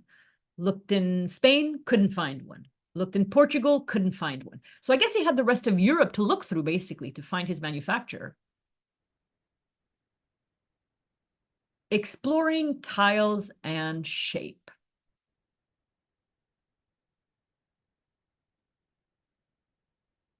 The tiles on the Shrine of the Bob had to be imbricated. Imbrication of tiles is a technical building term which describes an intricate way of laying tiles by overlapping their edges. So you secure the tile work and you prevent infiltration from moisture coming from either rain, sleet, snow, any kind of humidity that falls, basically. But imbrication of the tiles, which was necessary for the tiles of the Shrine of the Bob, it meant that the tiles had to have a very specific shape that would allow the process to be flawless. But even though Ugo Giaccheri was exploring tile materials and shapes, he still hadn't found the factory. This is actually at the factory that he eventually found, and they are imbricating the tiles. See how she's laying it over the bottom ones and over the one to the right. Finally, in September 1951, Ugo Giaccheri finds the factory for the golden tiles. In early September 1951, Ugo Giaccheri left Italy and attended the 4th European Teaching Conference and the 2nd European Summer School in Scheveningen in the Netherlands. I apologize to everybody who is Dutch. The Netherlands was very well known throughout the world for its glazed ceramic. And Ugo Giaccheri got a list of all of the reliable factories, and it was a depressing experience because 2 full days he experienced rejection after rejection. The factories didn't believe in his project. They didn't think that he was being real to place such an enormous order. They didn't think he had the money, but he crisscrossed the very small country. And finally, he arrived in Utrecht, in south of the Ischel Sea, along a canal, which would later be proved very, very useful. He had a short talk with one of the employees and met the director of the factory, Junker Robert de Brouw. This is Junker Robert de Brouw. And on the right, Kazel Bazouin. So he was upfront and cautioned Ugo Giaccheri that he didn't have experience manufacturing the exact type of tiles that Ugo Giaccheri wanted. He said, "We have only made flat gilded tiles for vertical suspension, but we're willing to try." And that was the decisive statement. That was the decisive statement. So then began work. And this part is called the composition, glazing, size, and shape of the tiles. Lovely, lovely image of these gilded tiles. Both Junker de Brouw and Dr. Giaccheri had PhDs in chemistry. So they were like the perfect team to solve these chemical problems of the tile composition, the tile glazing, and they were extraordinarily intelligent. So they had what it took in their collaboration to figure out the size and the shape of the tiles. Junker de Brouw spared no effort or expense during the experimental period. He tried everything, every combination of terracotta, every combination of coating, every combination of glazing, every type of mortar, until they figured out a solution 6 months later. The imbrication of the tile required them to come in more than 50 different sizes. So the tiles at the bottom of the dome are larger, and then they get incrementally smaller as they go all the way up to the top of the dome. And they had to be numbered. This is a golden tile. They're called fish scale tiles that is on display in the Dutch Roof Tile Museum in Alem. The final problem was the golden glazing. Junker de Brouw needed to make a risky decision regarding the thickness of the tiles and the type of mortar that could fit on the gunneted dome, the cement sprayed dome. And so more and more and more experimenting until finally in September of 1952, they signed the contract for the golden glazed tiles. And this is from the United States National Baha'i Archives. You see a worker here inspecting the golden tiles very carefully. And then you see them here slotted into like probably on their way to be packed and shipped. They weren't piled one on top of the other because, of course, that would ruin the golden coating. So they had to be sort of like separated and slotted. In the end, Junker de Brouw's factory produced 12,000 golden glazed tiles needed to cover the 250 square meters of the dome surface. And over the 6 months of working together, Ugo Giaccheri and Junker de Brouw became very good friends. Then came the packing and shipping, and this is a canal in Utrecht. I don't know if it's the canal in Utrecht or a canal in Utrecht. In any way, they were packed and shipped. They were double packed in 2 cardboard boxes. And before they were shipped to Haifa to make sure they wouldn't break, Junker de Brouw had a great idea. He packed them as he was planning to pack them, and then he threw a few boxes off the 3rd story of a building. No tiles broke. So behind each of the tiles was written a number from 1 to 50, indicating which row that tile should be placed on. And they arrived in Haifa without a single broken tile. Then they installed it, and this is just a picture of Abu Khalil, my favorite Abu Khalil, installing the tiles in position. Oh, I love these construction pictures. We're approaching the end of the talk, but I don't want to stop. It's so much fun. This is Leroy, Iowa, as the tiles are being placed. You see there's 1, 2, 3, 4 rows. And see, this one is a different shape on the bottom. And this one, and these are a little smaller. Each one is a little smaller. The Queen of Carmel. My friends were almost done. I don't want to stop. This is a video. I hope that I can play it. I'm not sure. Okay, so as this video is playing, I'm going to tell you the little story. So after Leroy, Iowa had a little bit of an accident. He had to take a break from construction. But when he had his accident, all that was left to complete the superstructure of the Shrine of the Bab was plastering the dome's interior and various finishing touches. The scaffolding was gone, and all that was left was like polishing the jewel, cleaning the joints of the structure, making them look more attractive, cleaning the shrine, and testing the floodlights that would illumine the shrine at night. Abdu'l-Baha's words, spoken 49 years before, on the 21st of March, 1909. Oh, no, sorry, I misread a date. On the 14th of February, 1914, while he was sitting at the window of the Eastern Pilgrim House, had come true. Mount Carmel itself, from top to bottom, will be submerged in a sea of light. Friends, I want to embarrass one of my friends here. Mr. Izzadinia who is with us, was a custodian for the Shrine of the Bab for either 17 or 20 years. When I'm finished with my presentation, I would like the administrators not to cut off the recording as we usually do when I finish. I want to just publicly acknowledge his and his wife's service in caretaking this extraordinary holy place. I love this story. I don't think I can express how much I love this story.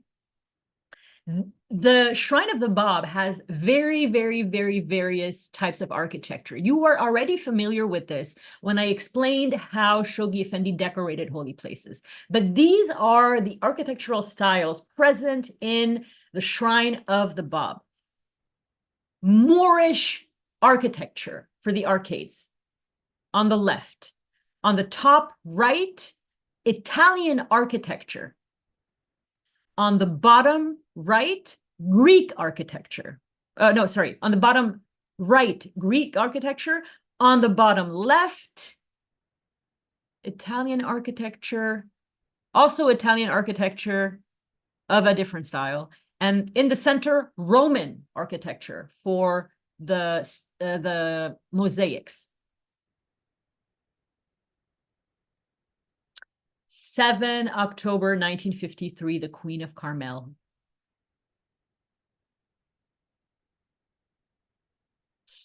This is a slideshow, so you'll see all different images pass by.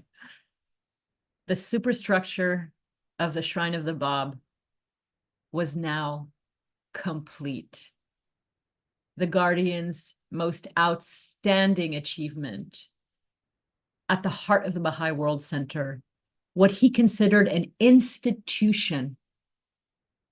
On the 7th of October, 1953, sorry, the fourth and last International Teaching Conference, which we will talk about next week, the Guardian said, the 5-year-old $750,000 enterprise, constituting the final stage in the initial epoch of the evolutionary process, initiated over 60 years ago by the founder of the faith in the heart of the mountain of God, is consummated.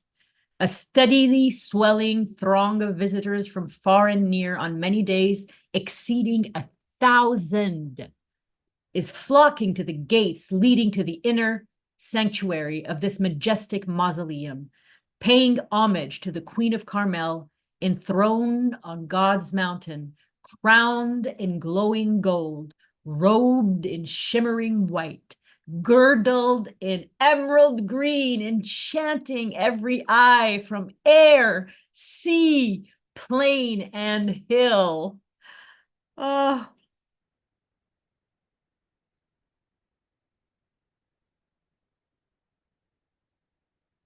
I'm going to skip, I don't want to keep you too much. I'm going to skip the explanation for why it's an institution.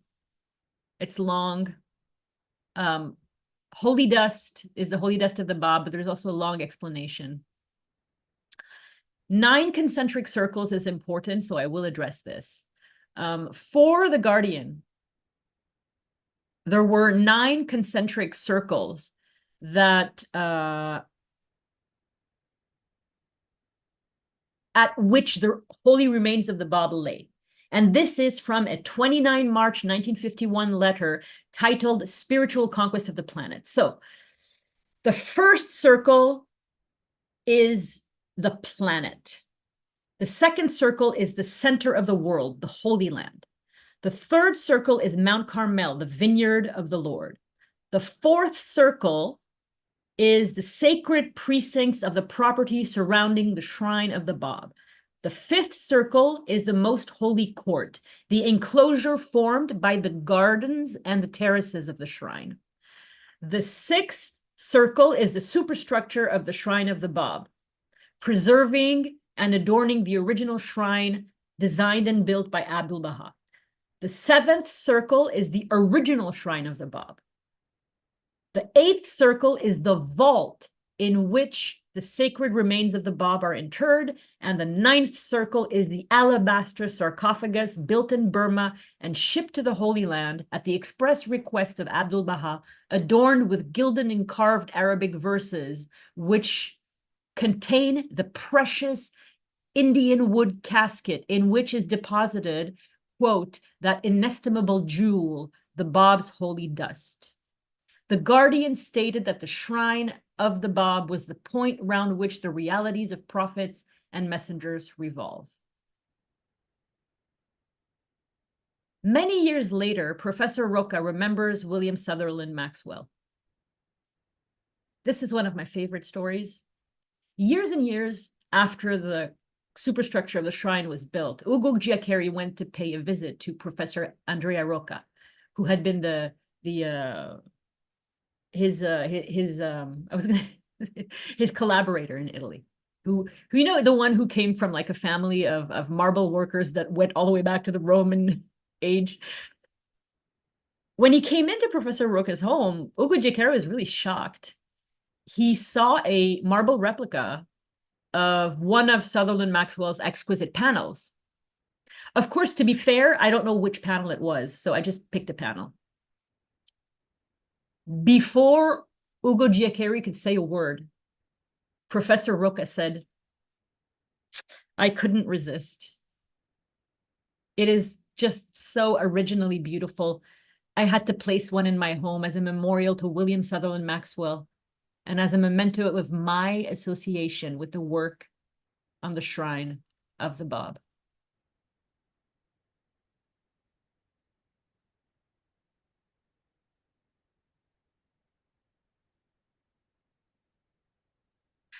This is the last section for today. The 9 doors of the Shrine of the Bob each have names. The first one, the door to the Shrine of the Bob, is Babi Amin, after Haji Amin. The second one is Babi Fazl. The third one is Babi Ashraf. On the other side of Babi Fazl is Babi Karim. Then Babi Bala, Babi Kasbachi. And then we have 2 doors named after hands of the cause. The door on the southern side is Bab-e Maxwell, after William Sutherland Maxwell. And the door of the octagon is named after Leroy Iowes, Bab-e Iowes. And this was the gift that the Guardian gave him. He could never have imagined. Friends, I have gone into very great detail in explaining sort of who were the people, the names that were named in this. I just don't have time to go through it today. I just don't. I'm sorry. But, you know, you can go to the chronology. And this is the door, Babi Iowes, the door to the octagon. And this is Leroy Iowes standing next to the door that what had his name. No. Yeah, so beautiful. There are 2 more sections in this chronology that I'm not going to address.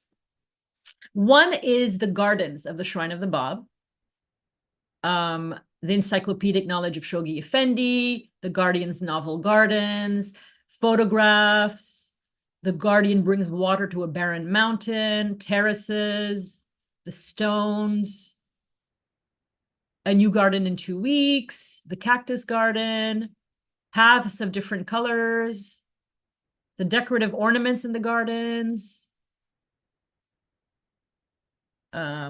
the nurseries in Haifa and Bahji. And then there's a section that I really love, and I unfortunately can't share with you, is Shoghi Effendi's love of gardens and flowers. And this section was built entirely on Ugo Giaccheri's description or appendix in his book, Recollections.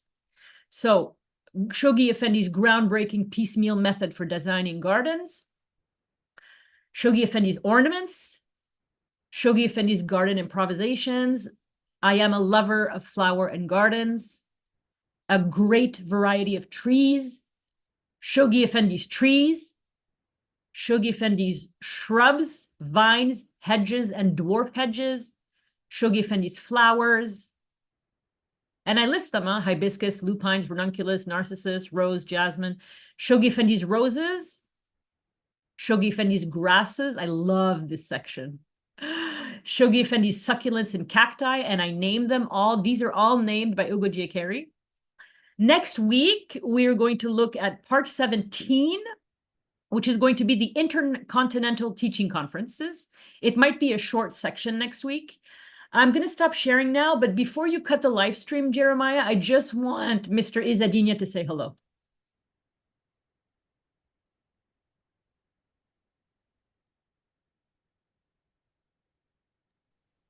He should be able to unmute himself now. You are amazing. I mean, you really are amazing. Violetta, that this description that you have given to such a detail is just, I'm flabbergasted. Really, I don't know, where did you get so much? Ugo Giaccheri. I know Ugo Giaccheri, but reading and Michael Day. Pardon? Michael Day also coordinated on Carmel. And also Leroy Iowis's biography, and also The Priceless Pearl. I did nothing, Mr. Izzadina, nothing. I did nothing. No, you did tremendous amount of wonderful things. I just wanted to show you this. That's the original tiles, and with a small little tile of, oh, sorry, it should be like that. That's amazing. Oh, that, oh, Mr. Izzadina, that is so wonderful. And this one is, let me see how I'm going. Yeah, we this can one see is it. after the restoration. After the restoration, you see that the tiles that are being restored, the new tiles of the shrine, and but that original tile, the Shoghi Effendi put, that one was not touched. The rest of them all were. Oh my God, I can't believe it. That's so amazing. Mr. Izzadina, I can't remember how long you were the custodian of the Shrine of the Bab. Was it 17 years or 20? No. I wish. It was only 3 years, but we were there for 12 years. Okay, right. That's why I'm confused. I was also with this restoration of the Shrine of the Bab, and also the archives building that went my God. For some Can time. you tell us, before we end this session, I wanted to know if you could share maybe one story that is not confidential about the process of the restoration of the Shrine of the Bab, because I feel like it would give such a contemporary touch. Well, it was such a experience, because the Shrine of the Bab that you see with all these ornaments and all these beautiful tiles, and inside everything had to be not demolished. I mean, scraped down.